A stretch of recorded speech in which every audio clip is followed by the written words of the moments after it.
RCR, la red que comunica y une al Perú.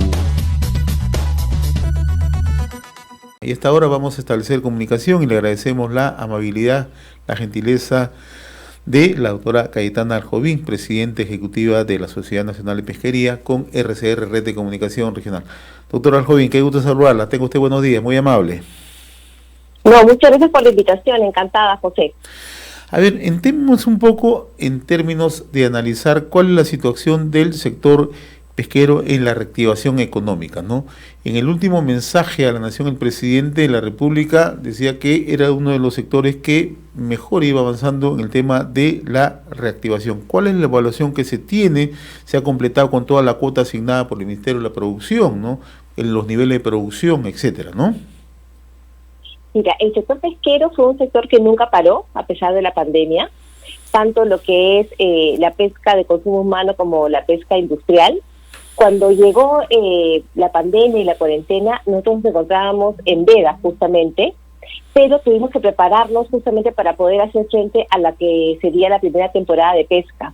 Entonces realizamos trabajos de mantenimiento tanto de la flota como de las plantas para estar listos, y fue así como salimos el 13 de mayo a pescar, y como tú mencionabas, efectivamente hemos podido capturar la totalidad de la cuota, que es de más de 2.400.000 toneladas, y esto va a representar aproximadamente $1.000 millones, José, en divisas, ¿no?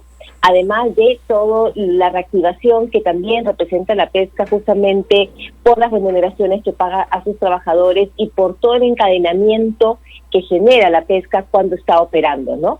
Entonces, como decía el presidente de la República, efectivamente es un sector que se ha puesto de pie en la reactivación y que felizmente, ¿no es cierto?, las condiciones climatológicas han sido adecuadas y se ha podido, ¿no es cierto?, cumplir con la totalidad de la cuota de pesca.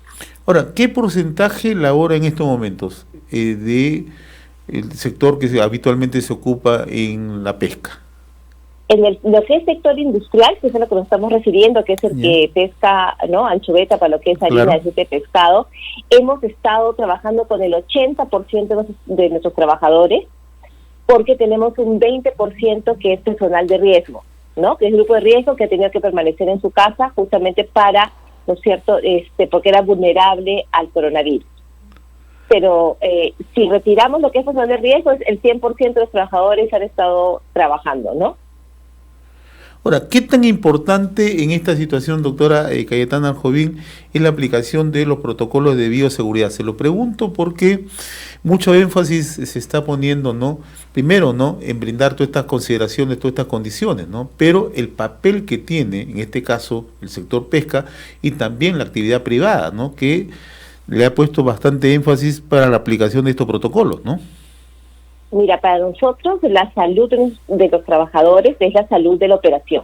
No puede haber una operación segura y sana si nuestros trabajadores no están sanos. Por eso es que desde que iniciamos los trabajos de mantenimiento en plantas y flotas, es que diseñamos un protocolo de bioseguridad bastante estricto, y fue un protocolo que luego ha sido imitado, seguido por demás sectores.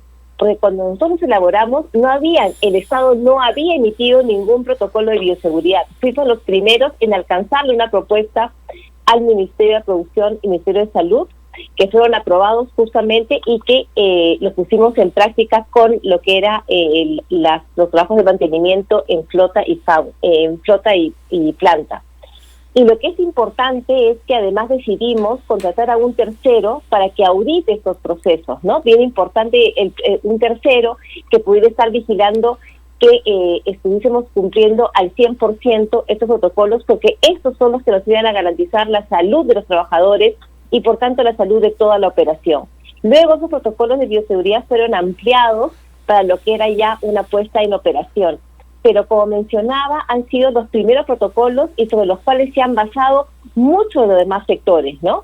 Porque eran protocolos bastante rigurosos, bastante estrictos. Teníamos desde pruebas, tanto rápidas como moleculares, como también cuarentenas, como también toda una protección de equipos de protección personal, transporte privado para que los trabajadores no usaran el transporte público, todos los elementos de limpieza en las plantas y en la flota, el tema de cómo se iba a manejar el tema de turnos, justamente para poder respetar el tema el distanciamiento, que es tan importante para poder manejar los casos de COVID, ¿no? Pues una serie de aspectos bastante detallados y minuciosos para poder proteger la salud de nuestros trabajadores. Yo quiero rescatar lo que usted acaba de señalar hace unos instantes, doctora Al-Jovín, ¿no? Que ustedes cuentan con una labor de auditoría. ¿Cuáles son los resultados que se han obtenido? Porque esto es importante un poco para reflejar la responsabilidad con la que se actúa, ¿no? Efectivamente. Los resultados de la auditoría fueron que el 100% de nuestras asociadas estaban cumpliendo con los protocolos de bioseguridad. Y te cuento algo adicional, porque además tomamos la decisión dentro del gremio de que si había alguna empresa que no estuviese cumpliendo con los protocolos, inmediatamente tenía que suspender sus operaciones. Eso fue un acuerdo que tomamos, todas las empresas estuvieron de acuerdo que si había alguna que la auditoría determinase de que no estaba cumpliendo con los protocolos, tenía que cesar sus operaciones de forma inmediata. Estamos dialogando. Todas cumplieron y no tuvimos que llegar a tomar esa decisión, ¿no? Estamos dialogando con la doctora Cayetana Al-Jovín, presidenta ejecutiva de la Sociedad Nacional de Pesquería. ¿Cuáles son las expectativas del sector en esta segunda temporada? ¿Se esperan alcanzar los mismos resultados que en la primera, donde usted nos acaba de mencionar hace un instante que se ha considerado un aporte superior a los $1.000 millones? Nosotros estimamos, y ojalá que el clima nos acompañe, que la segunda temporada de pesca puede ser igual que provechosa que la primera temporada. Pero todo, como tú sabes, va a depender, ¿no es cierto?, de las condiciones climatológicas. Nada nos hace prever que haya alguna alteración, pero siempre tenemos que ser precavidos, porque el clima es un factor muy importante en el término de pesca. Pero si todo va como hasta ahora, es muy probable que podamos capturar la misma cantidad, ¿no es cierto?, de toneladas de anchoveta que en la primera temporada, y por tanto contribuir con el PBI peruano con otros $1.000 millones adicionales, ¿no? Cosa que es bastante importante en estos momentos en que el Perú necesita justamente de la reactivación económica, del trabajo de todos, del dinero que podamos aportar las empresas, justamente para poder hacer frente a la pandemia, ¿no? Claro que sí, en medio de esta situación de emergencia, no solamente por el tema de salud, sino también en el tema económico. Yo leía un artículo suyo publicado recientemente en Lampadia, ¿no?, titulado "Si comenzamos con la pesca", ¿no?, se preguntaba. Y usted plantea una serie de medidas para el sector, ¿no?, que bien se enmarcan como una agenda pendiente, ¿no? ¿Cuáles son esos temas que deberían priorizarse, doctor Al-Jovín? Nosotros venimos conversando con el Ministerio de la Producción, el Ministerio de Economía, de una serie de aspectos que creemos que son vitales para que la pesca sea más competitiva, ¿no? Queremos tener un sector moderno, competitivo, que pueda generar mayores divisas, mayores puestos de trabajo, que son tan importantes en estas circunstancias. Y por tanto creemos que debemos arrancar por una reducción de los sobrecostos. La industria pesquera paga muchísimos sobrecostos que podrían ser rápidamente ajustados y de esta manera ser más competitivos. Le pongo un ejemplo: los costos de los programas de supervisión y vigilancia podrían ser reducidos en costo y no en eficiencia, porque podemos utilizar la tecnología que antes no existía. Es un programa que se ha incrementado en más de 40%, y por tanto creemos que tenemos muchísimo espacio para justamente poder realizar ahí ajustes utilizando la tecnología. Creemos que es importantísimo dictar una serie de medidas que permitan que el Perú vuelva a ser una potencia tunera, como lo fue en los 70. Tenemos el recurso en el mar. ¿Por qué no somos una potencia tunera y sí lo es Ecuador, por ejemplo, que comparte, ¿no?, nuestro mismo litoral? Es porque en Ecuador el combustible cuesta 3 veces menos que en el Perú.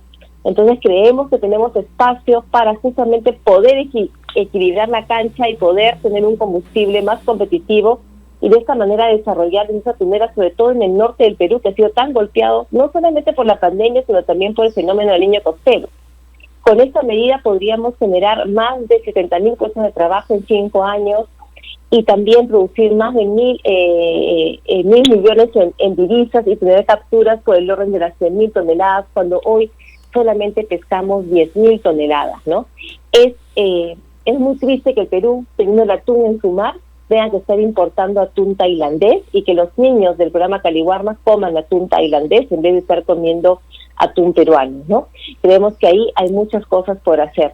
También creemos que en el tema del jurel, por ejemplo, es importante revisar lo que son las cuotas de jurel. El jurel ha regresado al mar peruano y creemos que hay espacio para poder pescar una mayor cantidad de jurel, por supuesto asegurando la sostenibilidad de este recurso. Y por supuesto un tema importantísimo que no puedo dejar de mencionar es: tenemos que seguir luchando contra la pesca ilegal. La pesca ilegal mueve en el Perú más de 100 millones de dólares anuales y trae una serie de delitos conexos, y por tanto creo que tenemos una obligación moral para combatirla. Doctora Cayetana Arjovín, ha sido sumamente grato conversar con usted. Le agradezco la gentileza que ha tenido con RCR, Red de Comunicación Regional para todo el país. Muy amable, que tenga buen día. No, muy buenos días y muy agradecida, José, por esta oportunidad. Ojalá que nos podamos volver a reencontrar. Con toda seguridad, le agradezco la gentileza. RCR, la red que comunica y une al Perú.